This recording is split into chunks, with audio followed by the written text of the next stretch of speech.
অনেককে তো পুলিশে ধরে নিয়ে গেছে। কেন? অনেক কি খুনি? আর সেই শ্রমিকের মামলা মিনিমাম 10 বছরের জেল হবে ওর। আমি অনেকরে পুলিশের কাছে দেইনি।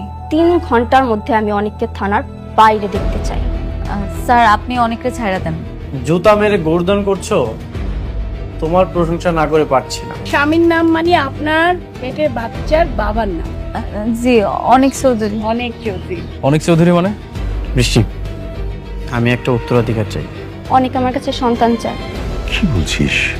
আপনি কাউকে না জেনে ম্যাডামের রুমে ঢুকেছেন কেন?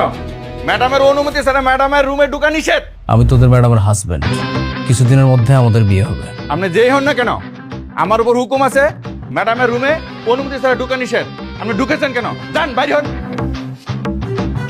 তোর এত বড় সাহস, তুই আমার সাথে বেয়াদবি করিস?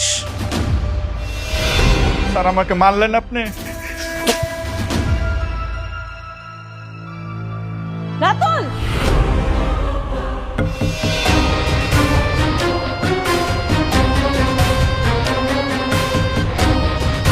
আপনার এত বড় সাহস, আপনি ওনাকে থাপ্পড় মারলেন? আরে ও তো একটা বেয়াদব, ও আমার সাথে বেয়াদবি করছে, এই জন্য চর মারছে। বেয়াদব মানে? আপনি কি বেয়াদবি করছেন ওনার সাথে, আমি শুনি তো। ম্যাডাম, উনি অনুমতি ছাড়া আপনার রুমে ঢুকেছে। আবার বলে উনি আপনাকে বিয়ে করবে। উনি বলে আপনার হবু স্বামী। এই চুপ, আবার বেশি কথা বলিস। উনি যে অন্যায় করুক না কেন, উনি আমার স্টাফ। আপনি আমার অফিসে আইসা আমার স্টাফের সাথে এরকম ব্যবহার করতে পারেন না। আর ওর একটা বেয়াদব। শোনো, বেয়াদবদেরকে শাস্তি দিতে হয়, না হলে এরা মাথায় উঠে বসে। বেয়াদব মানে? বেয়াদব তো আপনি। আমি বেয়াদব? অবশ্যই আপনি বেয়াদব। আপনার সাথে আমার বিয়ে ঠিক হয়েছে, কিছুদিনের মধ্যে আমগো বিয়া। সব উল্টা পাল্টা কথা বলার জায়গা পান না, না ফাজিল কোথাকার। ঠিক আছে, আই এম সরি। আসলে তোমার বাবা মার সঙ্গে। এক্সকিউজ মি, ম্যাডামকে আপনি করে কথা বলুন। ম্যানেজার আঙ্কেল বাদ দেন। এসব আলতু ফালতু লোকেদের সাথে কথা বইলা আপনি আপনার মান সম্মান নষ্ট করেন।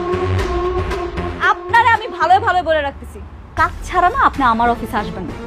কাজ থাকলেও পারমিশন নিয়ে তারপর অফিসে আসবেন।